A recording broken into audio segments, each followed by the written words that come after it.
Serre na biso pena za mwindu. Avant d'aller bosso. Asa mwindu mais maquillage atie a commis chocolat, to a commis pembe. A commis le quoi chinoise. Parce que pasteur et l'ongisseur a bimisi le qui a ma pasteur. Parce que pasteur a bon wana mukie. Faiblesse na ye. Tinengo ko la benga ye. Tinengo la benga pasteur. Faiblesse to bitumba vina ezaki kobo. Po na mokila ezaki champion. Ozomona. Voilà. Ce ko ba guna ye comme côté une église. Plus envoûtement. Donc le pasteur ba longoli bilamba na ba sœur, na ba femme mariée ba longoli si bango bilamba ba koyi na ba sexta ba za exposé. Seigneur s'est fâché. Tellement qu'un kolo asiliki a comprendre que na ba tata ba kokité. A kiti na biso bilenge to landi mbongo. A kiti li sou koleka. A mi ça une nouvelle génération. Et cette génération ezoya sikoyo na va mususu pour ko faire asseoir la parole au vrai sens du mot. Yango moni papa l'aîné le ana garçon moko. C'est un serviteur. Nzambali misana na bengi garçon. Un serviteur azana moins de 13 ans. Papa Jean-Paul Maya un garçon moins de 13 ans. C'est ça. Génération Sikankola Zobimisa. Parce qu'il y a comprendre que Batata na tout. Lipengui moko na webiso. Ata pagano, ta bazaki ba pagano bazaki opingo bongo. Donc je sais qu'il y a un club des hommes, soit disant des hommes de Dieu. Bacha kamongo uti pa ya Satan. Po ba so ba ba longola na kawana ba ya. Banza banzambe. Bakota na kana bango. Po teretika la vide po muta telemela muninga te ba lo bateki biso toza dans les faux parce que biso so tozali. Papa tout mon yoki pasteur wana ozaka longa même on a comme la niveau boti libanda. C'est pas normal. Ndeni. Bon avos ne ko bondeni. Na mona ba généraux na ba colonel ya armée d'Isali, na étoile ba major na bango ba capitaine na bango ba ya ba lieutenant. Cette fois-ci, pour penser à la Bosana, c'était l'initiative liée par la compassion et l'amour de la République. Mais ce n'était pas une instruction ou une recommandation de la part de Joseph de Nazareth.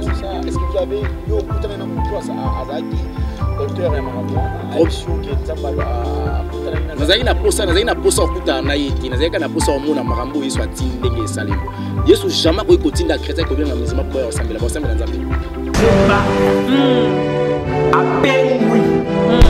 Dans Ézéchiel chapitre 3, verset 20. Dans si un juste se détourne de sa justice, éternel Dieu mettra les pièges devant lui et il pourra.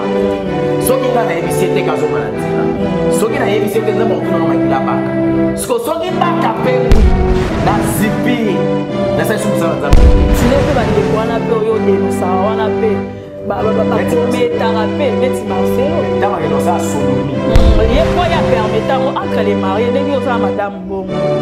Ah, c'est tout à fait normal. C'est un acte d'abomination. Aïe, bien. Et ça, dans le chapitre 1er, parce qu'il y a un commerce traité, mais à ça. Il y a tout ça là. Avant de sa mère, elle a dit, faites ça le lot, dans un négation. Voilà, l'actualité nous appelle, le devoir nous oblige à être devant vos postes téléviseurs. Très chers amis, très chers Internet, vous êtes si nombreux à nous suivre de partout en ce moment. Vous êtes à Washington, vous êtes au Pékin, vous êtes au Singapour, vous êtes en Afrique du Sud, vous êtes ici à Kinshasa, la République démocratique du Congo, en Afrique centrale. Un grand merci à tous nos téléspectateurs de GK News Télévision. Vous êtes tellement nombreux à nous suivre. Abonnez-vous, likez, partagez et commentez cette émission. Voilà, c'est bel et moi votre humble présentateur de cette émission. Je suis de retour. Directement, je profite de l'occasion pour saluer mon sponsor officiel. Lui, il s'appelle, hier, il était l'homme à la Mercedes. Aujourd'hui, Azako Chola, Seko Chola. Un grand merci à vous, Moïse Lukombo. Depuis Paris, je vous salue. Aussi, un grand merci à Rolanda Bissot. On va essayer de mettre carte sur table. Comme je le dis à chaque fois, noir sur blanc. Le point sur les i, on doit vraiment essayer de certifier un peu certaines choses qui tournent mal, mais les gens n'arrivent pas non plus à comprendre. Aujourd'hui, on va essayer de mettre carte sur table avec un homme dédié, avec un évangéliste. C'est avec lui on va essayer de décortiquer notre mission par rapport à Marambo Ezo Legasiko. Chaîne est un peu standard. Des fois, tu joues à la musique, des fois, tu joues au théâtre, des fois, tu joues à Bassal Nanza, mais pour tous, tu as une idée. Le lengeni ni mboge ekende. Et un mongo personne qui doit au cas où à jouer à Jean-Marc Kabound par rapport à Maramba Loba qui vis-à-vis à Mokonzi Mboka. Ceux qui au cas où et Pesami, tu joues à épée. Il y a certaines personnes qui disent que les sorties médiatiques n'est pas de côté. Bon, tu joues été. Tu sais pas naïda ko condamné été parce qu'il y a zagi na pouvoir. Ayebi Maramunenge zagi. Ceux qui ngolo ayebi sioge. Nani Mosombo azobela il faut ndima epo bango mibaye bakana kata mai Mosombo na ngolo baba mbisi soki monganza ebisi yo mboto azobela il faut ndima Jean-Marc Kabound alobi makambo biso pe to ndima te mais toi pe na moi ba doute pourquoi parce que bakana mai Ah, ben c'est besoin d'informations moto à Kanakata Mai. Voilà. On va essayer de mettre carte sur table avec Steve, notre caméraman réalisateur à la prise de vie, aussi à Fabien Poi, Motolanzambe, Libandia Kokola Sekokola. Voilà. On l'a vu dans un salle Lanzambe, comme ça, tout méga au sol. Voilà. Bonjour, papa. Bonjour papa, Yamsi Yambe Bokulaka, Somi Abamongo et Kajende Bosekota. Bosekota. Merci beaucoup. Et tout ça, les lots étant donné que nous avons déjà, mbala déjà. Et les lots yambi le quoi moto Nzambe. Yenge bene ndenge poza moto Nzambe. Évangéliste. Et la Bible a dit celui qui reçoit un serviteur de Dieu dans un qualité de serviteur de Dieu, il est béni lui et sa maison. To yambi lo nanda kuna biso, to sa ya ko pambola malwa to yambi mosala Nzambe. Merci. Éternel Dieu, merci pour la grâce, merci pour l'opportunité. Comme tu as dit, na qualité ya mosali, na casquette na yo tika ete ya pambolama. Ndako oye pambolama, ndeko nanga pambolama pe liboto mombe pambolama. Na ba kolanda biso la bénédiction à la partage na bango. Du début jusqu'à la fin, mon lit au centre par le nom de Jésus-Christ, nous avons su prier. Amen. Amen. Voilà. Bandeko botali biso boza béni parce que to yambi moto Nzambe. Rapidement, on va essayer de mettre notre sujet, tout décortiquer en moment mouké. Bon, tout décortiquer en moment mouké. Les appels moi vite fait, mais tout fan d'awana. Ok. Pour y aller à tout les cas. N'habitez sur pour ça les remarques. Aujourd'hui, il y a tellement beaucoup de prophètes, il y a tellement beaucoup de pasteurs, il y a tellement beaucoup d'évangélistes, de docteurs, des apôtres. Mais plus, non, on a plus il y a des prophètes. D'abord, phénomène des animes, exactement. Phénomène Ezali, le diable a travaillé par rapport à Bafan. Ok, mon pépé. Oui, c'est mon pépé. C'est mon pépé. Parce que le diable a ça la lecture, il y a moto. À partir de la recherche, il y a information, il y a mboka na mboka. Aujourd'hui, même maté, c'est la circonstancielle. Le lot maté, il y a un Congo, il y a un Londres. Cause, ma besoin, il y a plus de Congolais dans Londres, il y a un il y a un moni. Ah, bâti à Mingélien, bâti à voyage, prospérité, ibala, stabilité. Voilà. Et puis, je vais ajouter ma rambo, nous bien la malédiction. Alors, nous sommes à Londres, nous sommes à voyage, pas qu'il y ait un Bokani. Au Canada, bon, nous sommes aux États-Unis, au Bokani. Donc, allez-y comprendre que déjà, il y a matière circonstancielle. Alors, c'est quand je dis, il y a 20 prophètes, au monde, il y a un ton en Bokanabiso. Vamoroyaki awa ba pasteur ba nekumba ba veste. Si, je me rappelle. Ba veste pou vamone yaki makasi. Et au monde ils ba pasteur, ba apôtre, ba yaki na vamoro boeti à un certain moment ba prophète ba yeko bima. Ba prophète ba combattre ba pasteur wana. Époque ba prophète yaki époque ba Denilesi ba nema sikatenda tango bango ba ye, on peut na bango pe yaki. Ouais. Mais tant avant, après Bango, je pense, l'évangéliste va payer là qui. Soit avant ou après Bango, on va sonner qu'à foutre, qui s'amène qui bille, va payer là qui va croisade. C'est-à-dire des martyrs, CPC, Congo pour Christ. Et ça va avant. À un moment, allez, va mourir à titre, archevêque, évêque général, archibishop. Voilà. 20. Si 20 est long, tout le monde va pasteur, va mocassin, va pantalon dongi, va tenir un iPad. Le pasteur a limité. Le pasteur est très doux. Il a fond son nom.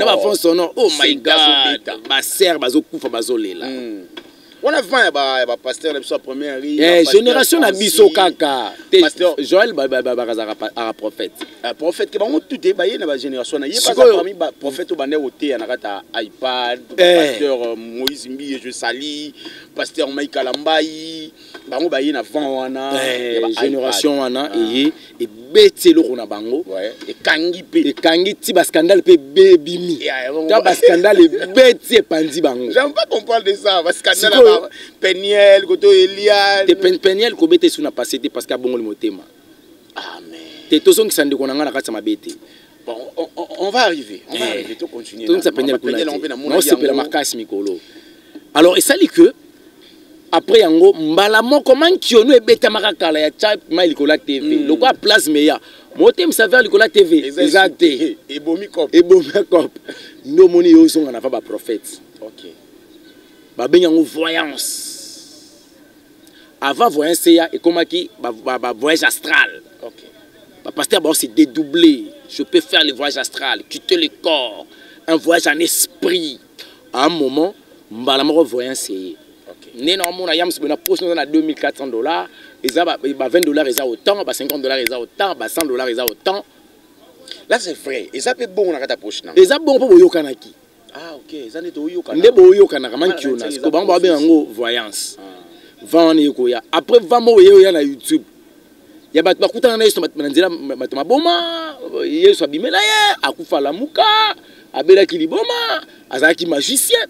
Va me rouler na YouTube tout monde bon magicien il y témoignage maramu somo nzamba okombola ka mukebuke papa siko na minute au 20 ils ont pesé et ça ba prophète te ba prophète ah OK pour ba prophète ti lelo no ba yete depuis kimbango akenda Edina Bala zaki il prophète avec un ministère pastoral. Non, pardon, apostolat. Il fut un apôtre. Ok. Apôtre Edina Bala. Musée Edina Bala. Quand on parle de prophète, après Simon Kimbangu, il n'y a pas eu de prophète. Mais si ceux qui bayaki, mais basaki a bayé banate. Basaki exposé dans les médias. Mais ils ont vu des choses, ils ont dit des choses, le latin zoto. Mais dans ma génération, ils ont comment on va dire le prophète Azate? Ok. Yo ebi moko. Avant ninga kala. Papa paix à son âme, né masika, papa Sikatenda. Azaki apôtre. Azaki apôtre. Moi on est un prophète. Moi on est un prophète. OK. Évêque pastoral. Le valable pastoral. Ah pasteur. Trésor Mukulu. Ah pasteur. Ah il pas un pasteur. Est-ce que ebi n'importe papa so mukuna, ba mutombo, ba mutu bazaki na prophète. Micheline Chabani va pasteur. Kocha basité na masoba ministère pour moi ça kana ministère té. OK. Nabi ke mambo no mama linga ngote pour un message moi ja wana.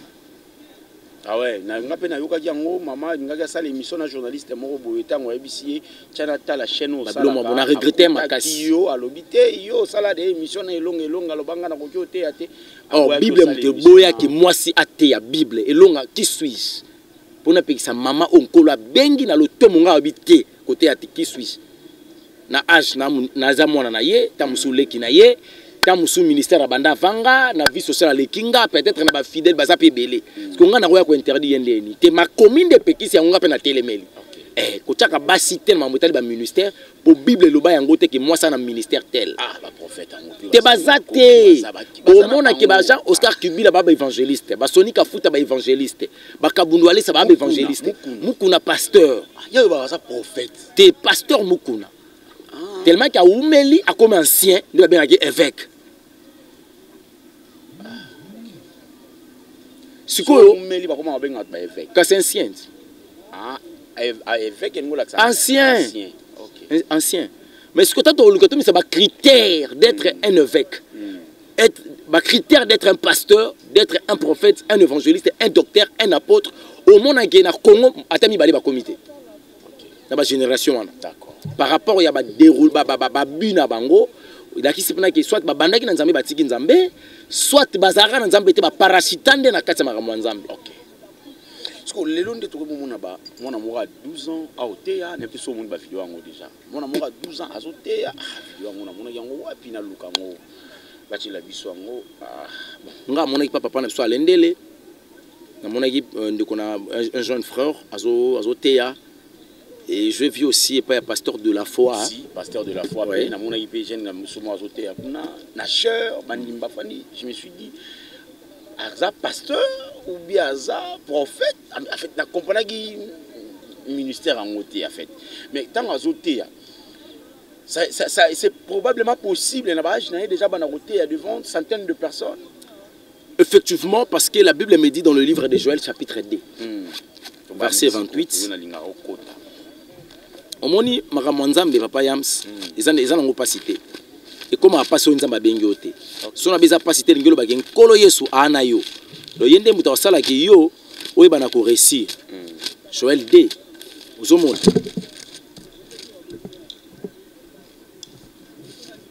Joël chapitre 2, verset 28. Non, 29. 29, ok. Joël 2, 28, 29. Amen. Après cela, je répandrai mon esprit sur toute chair. Vos fils et vos filles prophétiseront. Vos vieillards auront des songes et vos jeunes gens des visions. Même sur les serviteurs et sur les servantes. Dans ce jour-là, je répandrai mon esprit, la parole du Seigneur. Amen. Encore lobby, je répondrai mon esprit à un moment. Naotina moli monanga, moli mosanto. Akoya, akokita kata bana mibali pe kata bana basi. Bana mibali na bana basi ba kosakola.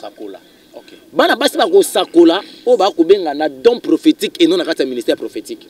Mais bana mibali ba ko prophétiser na kata ministère prophétique. Nangana côté la marche ba ni place wana. Kasi aosakola na ministère te na don. Na don kaka. So monika non na comprendre te. Baza pour ça moi précision. Aosakola na ninga don ndengeni. Omoni moto azo sawana kata don prophétique eza moto soka côté na mozindo à prière. Nde mise moni. Mais moto azo sawana kata ministère prophétique, ici faut les gars liboso na besoin ça quoi. Allez.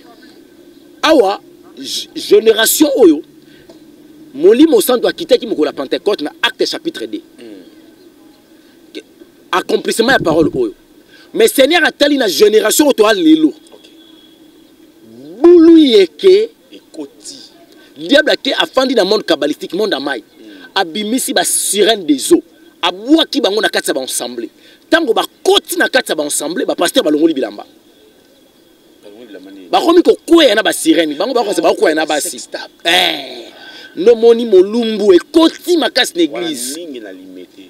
Avant sex tap, et avant moko ya monde pandaminium, ba pasteur ba comment kolobela plus le bien matériel. Ba comment ko soit na entre et ba olaksa ba bilamba. Ba otanga ba busuna bango. C'est le monde pandaminium. Diable tanga a Georges bango na monde pandaminium, aibi ko sakana bango, akitisi bango, nda ko changer monde à côté na monde kabbalistique na monde amai. Abimisi ba serre.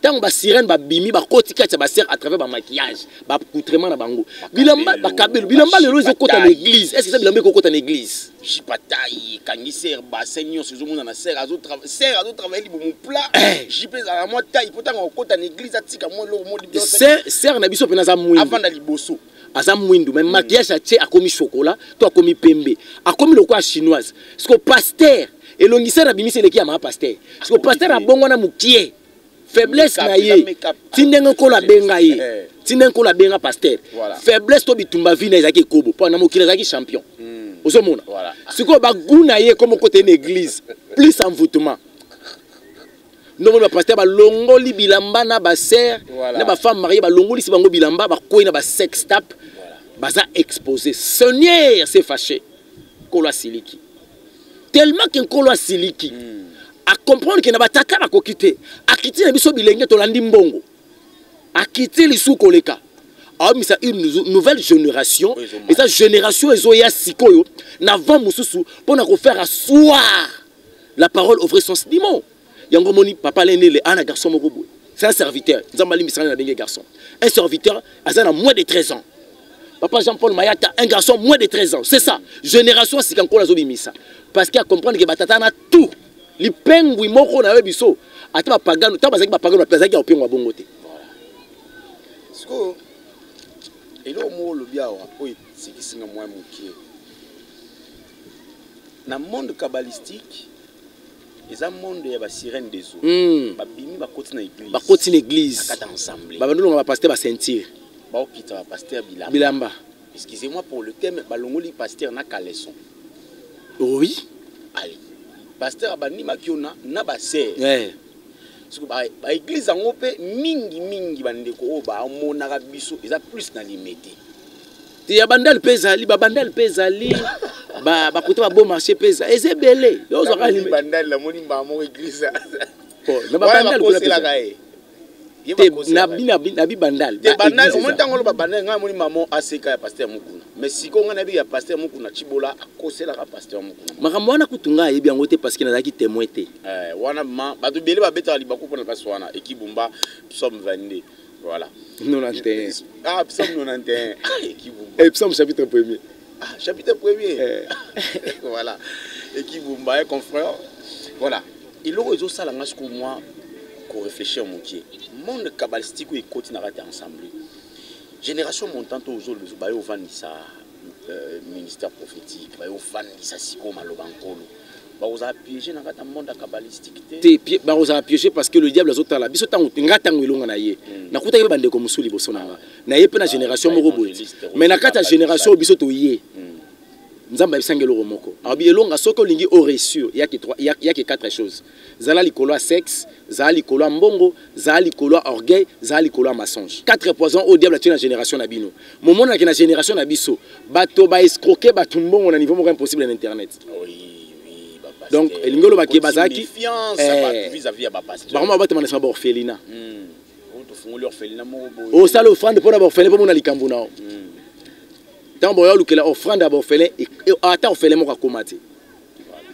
ata 1000 francs comme la orphelin ngote autant bolia mbongo na kombo ya bana moko boy bana na ba obika bonheur wana te yo kota na malédiction le ministère est aux ala étouffé alors bano bazoya eloko ngana ko yebisa bango sanko eloko ko la ebisenga baza likolo sexe baza likolo mbongo baza likolo orgueil baza likolo mensonge voilà on ko la lobité ba lobate o ba yebite ba c'était. Et puis pour réussir, il faut pas braver la paix. S'il faut que Simbelonga nanzoto koyebisa retourne et longa zonga zongisa Simbelonga nanzoto. Et longa tango yina Simbe bango so nanzoto. Que tate loko ezamabe, tate loko ezamabe, tate loko ezamabe et luka ba problème. Mais loko kana yebike nazaka na appui mo na sima yango na yaka. Et puis yeli nanga wana no ya pona sunga bango. D'accord. Soki ba boy talinga te, so ba bomanga c'est que ba simbi charge makila nanga, nga akelola. Et puis la plupart des serviteurs de Dieu bakufaka na boka bato. Ah d'accord. Siko point mon souci il y a émission, je crois que c'est le deuxième point à attaquer. Ba pasteur baza mo ebeli. Na Kinshasa mais ba o baza ridiculisé apparemment ba o baza renommé, passez-moi les termes. Plus bas à la renommée, plus bas à ridiculiser. Mais il y a certains pasteurs aussi, qui ont renommé, mais ils ont ridiculisé. Mais la vidéo n'est pas ça. Au moins, pasteur, on peut ça respect, il y a ça dans les sous-motés, mais vous voyez, pasteur, mon goût, dans la première, il y a auto-synthèse. Pasteur, à mon nez. À synthé. À synthé. À la chanteur, à la moi, c'est à chanteuse. Pasteur pas à chanteur, pasteur pas à chanteur de l'Éternel. Bango mi balé, ba kota na ministère, ba koma côté. Mais pasteur ango a sainté. Sert na rate église. Et puis montant au poids ta maramouane est à pasteur. Ah, il s'est la vérité. Plus loin les sous pasteur à mon nene les sous.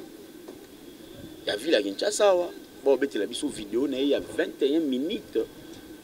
Bande ko bazana ngo ba pesa yi batindela mbongo ba yisi ba batindela vidéo ba pesa biso vidéo wana so pesa biso mbongo to tindela vidéo to supprimer et comment il m'a belé ba bango ba yibi makam non loba pour ne pas citer leur nom parce que je pas vraiment de précision. Est-ce que lelo on peut traîner na makambo wana en tant que les enfants de Dieu, en tant que les hommes de Dieu? Na ratsa makambo to beta masolo. Non, makambo yo ezali encore une voie de distraction pour aveugler encore les enfants de Dieu. Ah ouais? Parce que quand on reste là, ça signifie l'évangélisation, ils ont sous-propagé. Le temps passe. Quand Christ reviendra, ils ont reçu le mandat, ils ont reçu la mission. Il y a comme malibot dans la distraction. Voilà. Le lenga la distraction, ils attendent ballon, ça sont bolon à bilamba. Tant bolon à bilamba beaucoup de distraction, ma casse, il faut s'intéresser plus. Et de plus en plus, ils traîner tant ils ont les cas, voilà. Mettre na bango ko surprendre bango, ngana ko so bango to kelina bango li felo. To tumba na moto. C'est la mission du diable na ba depte na ye. Papa, koka moitié. Comment expliquer batuba na renommé ça ka batonde bazo za la ridiculiser? est-ce que renommant ozaki ya nzambe nzambe atombolo na nsima ridiculise yo pasteur mosusu balobi mpe so yo ozolobaka ojijaka biso yo bakomiso na sikisio nani oyo aza nango soki yo ozala na bamaîtrise bongo bakanisi na suki boye oh na suki te nga na okende je ne passerai jamais inaperçu na kati mabele o et surtout mabele mboka na nga eloko bango ta mosusu bakokaki te ezalaki akozala likolo ya bozwi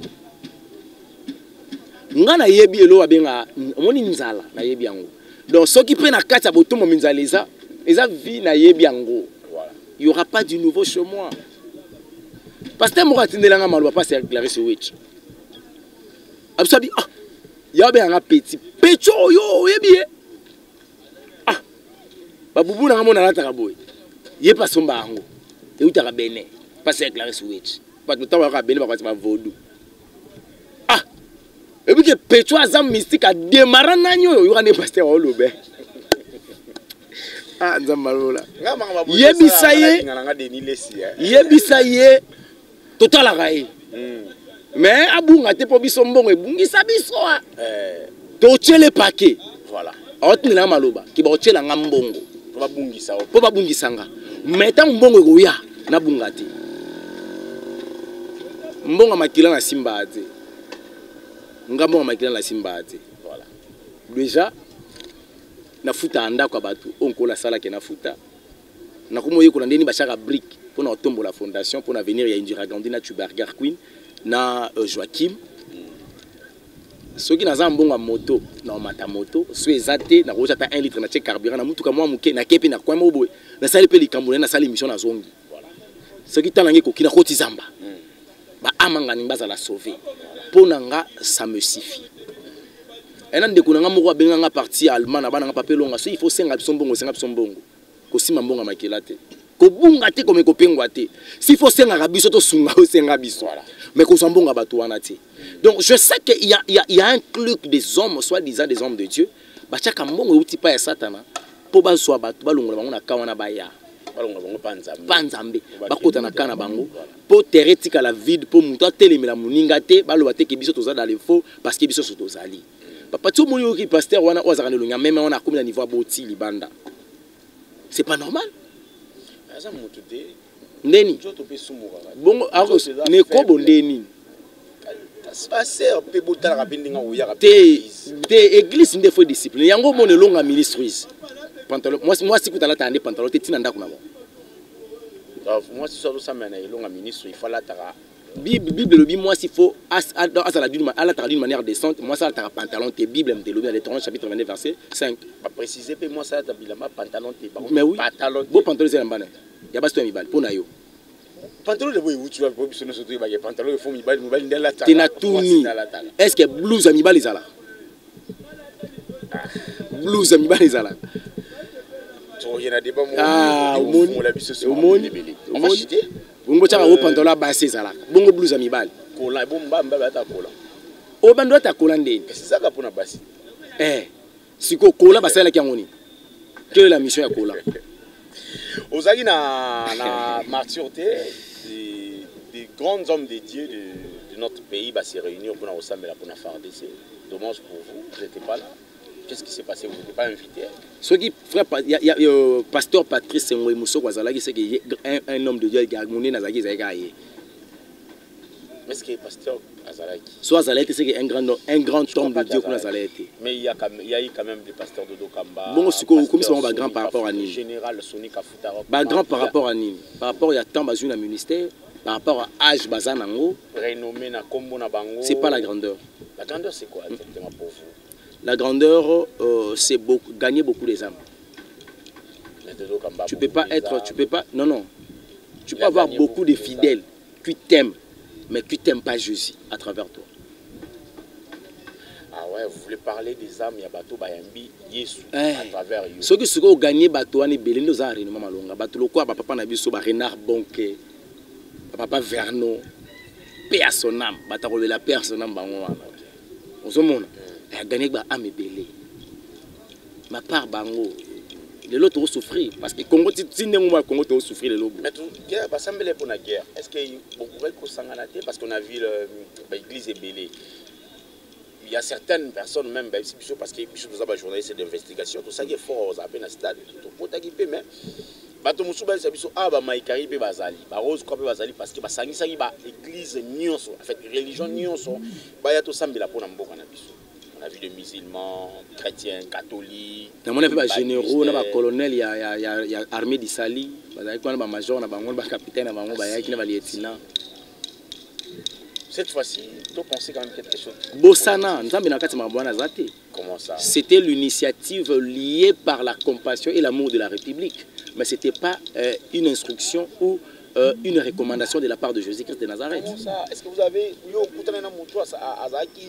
auteur ya makamwana option ke nzamba akutana ngina nazaki na posa okuta na yeti nazaki na posa omona makambo yesu atindenge esalema yesu jamais ko kotinda chrétien ko benga musulman po boya osambela nzambe ni so tuni musulman comme wa nzambe zana bananga ala elingelo ba nzambe na ki arabe ala na lingala nzambe na français dieu ndenge yo zaboza homme eza kombona homme eza communauté homme na lingala mutu est-ce que mutu eza kombono eza nature ozali oyoza parce que kombono eza yams nzambe kombono ezaka Jésus Christ nzambe eza le roi homme donc eza communauté comme nzambe ezaka Jésus Christ parce que la Bible me dit qu'il y a un seul nom qui est au-dessus de tous les noms, c'est le nom de Jésus Christ. Ce que les musulmans ont reconnaître que Jésus azali nzambe. On va reconnaître Jésus le roi prophète. Bon, si on muto reconnaître muto atinde ko sala émission, OK ko sala mission ko libérer mboka na yo. O ko benga muto zo reconnaître mokonzi na yo prophète. Ba on réduire yeti na niveau na yo pe prophétesse, soit te prophète. Bo sangana ba tabongo bo sala ni. Ça c'est le kimisme. C'est pas la volonté de Jésus Christ. Ils ont connu les musulmans qui sont la prière, s'il vous plaît. Parce que c'est l'écuménisme. Il écuménisme, Papa Yams. Est-ce que la Bible me dit non, Ésaïe chapitre 30, ils ont interdit.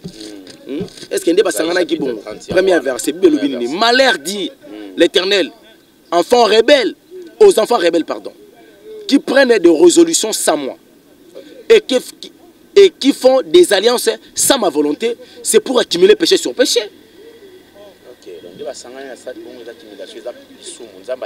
Azana katiguna résolution basala kiwana. Ba alliance basala kiwana. Les foufous de même badi, les biscuits de même paquet, ba yebi. Mais ce que Bible ngo ba okatarande ba parti mususu koto longo lango. Réseau zanini papa Yams.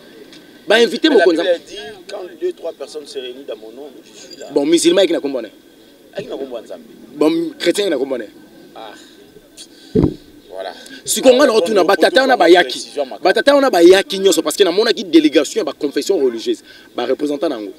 Ba chef ba confession religieuse, ba okota papa dodo kama mpanzi. Ba ndeko na armée d'Isali, ba ndeko na ki mangiste ba imam, ba okota na mulongo, ba yaki ko assister, to ba yiki ko participer.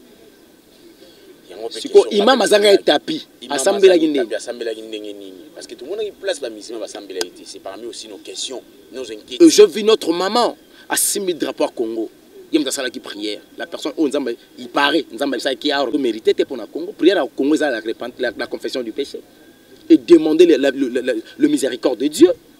Toi l'homme surtout ko sengate papa Israël tango ke ko bunda chana mutuna yo ezaki na bato bazali ko sambela ezali na bato bazali ko bunda siko bato wana ba ko bunda ba ko sambela bazali peuple de Dieu voilà ba boka nzambe te siko na kata résultat ezaki nini tango ba bunda ba musu ba sambela ba musu bazali négocier te donc biso soki faut soutenir FRDC to yebisa mo nzambe ko négocier na Kagame te to bunda po David Bamba libanga po golata kweya to bunda biso ko to bino ba bunda biso ko to sambela c'est comme ça to longa.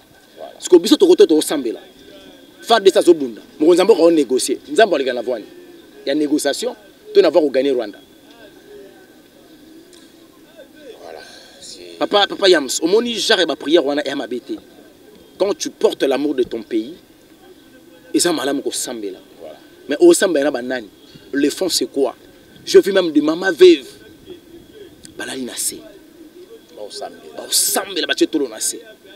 Mais ce qu'on a vu un Timothée, pour ma maman veuve chapitre 5 sunganga papa yams pardon na yebi ke to komi na suka ah Timothée oyo ah ça va combien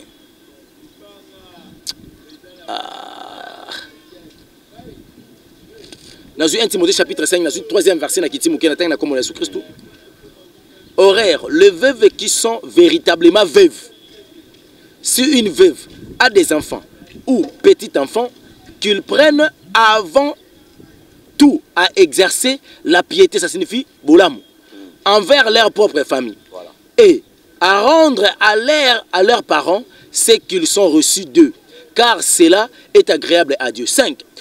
Celle qui est véritablement veuve et qui est demeurée dans l'isolement, mais son espérance en Dieu et persévérance nuit et jour dans les supplications et la prière. Mais celui qui vit dans le plaisir est morte.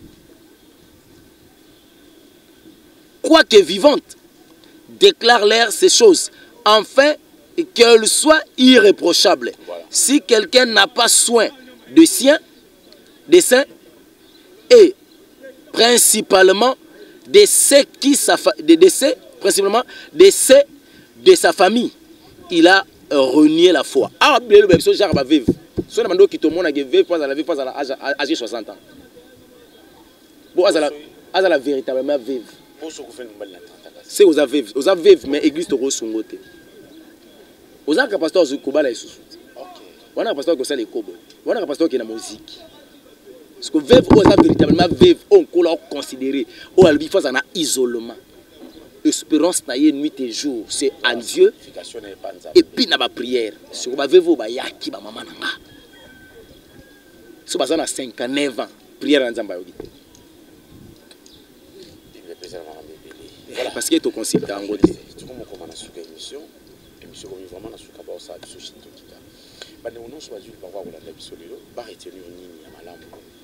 Vis-à-vis de ma ramener sur le bien. On a retenu les arabes. Ceux qui vont passer, on va beaucoup y aller parce que le monde kabbalistique ils a bougé. Ce que tu as le enseignement satanique, on va l'ingangoter. Oh, c'est pas le monde de bêta bang.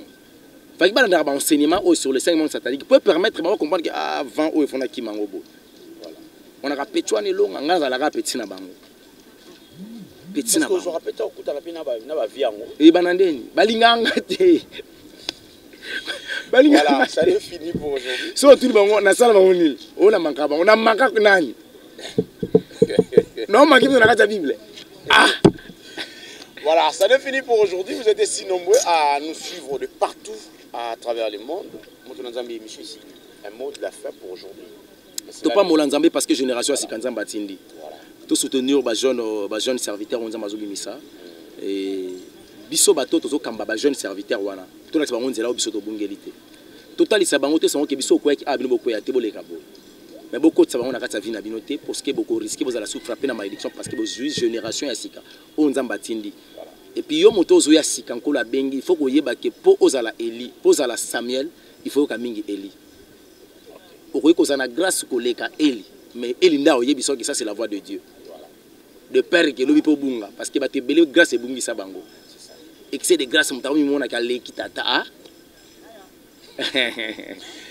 Nzamba Sungabiso, entre la mort et Jésus-Christ et Moko Oya Liboso, on ne sait pas quand est-ce que Moko Oya et plutôt s'est préparé pour un rendez-vous qui toko Oya Sozo Zelabiso. Si Jésus-Christ n'a pas revenu sur la terre, yeba ke tokozangate komonana ce qui doit pekaboli bisote. Que Dieu vous bénisse. Voilà, ça n'est fini pour aujourd'hui. Vous êtes si nombreux à nous suivre de partout à travers notre chaîne. Un grand merci à la prise de vie, c'était Steph qui était là, aussi à Fabien Poy. Un grand merci à vous, très chers amis, très cher Internet. Un grand merci. Il s'appelle, il est mon sponsor. Moïse Lokombo Makila champion. Hier, il était l'homme à la Mercedes. Aujourd'hui, Azako Chola Sego Chola. Merci beaucoup pour la confiance. Aussi à l'ADG, Madame Josiane Nkombo. Un grand merci à vous pour la confiance. Très chers amis, on se voit prochainement. Le numéro à Sika et tout l'anda d'actualité. Tout l'anda prophète, évangéliste, pour tout le monde qui a actualité, ça m'a dit pasteur. Tout l'anda d'actualité. Ce POP n'a limité. Problème est ali to Hollande là. Pasteur Marcelo, komi tungi samana otende na yoka ki bato ba oloba oh bota bana bandundu. Quelqu'un m'a dit bana baza bénédiction ba utaka directement epanza. Amen. Donc bana na yo baza ba bénédiction na yo papa. Oh bongo soki ya mutaboti balbinos c'est pas empêché na créer balbinos. Pasteur akoma ina mo ba vundri ko. Non. Nga isale nga mo bien ka komi ko beta li solo ndengini na mwasi na yake ndaka kotala orphelinat ko ya kutaka bandundu. Non, pasteur Walo. Aza palbinos. Voilà. Maza parmi ba pasteur oyo bana moi crédibilité ça pour ça de moi parce que délivrance peut qu'on a comme $100. On va en parler. Voilà. On se voit prochainement. Merci beaucoup. Bye.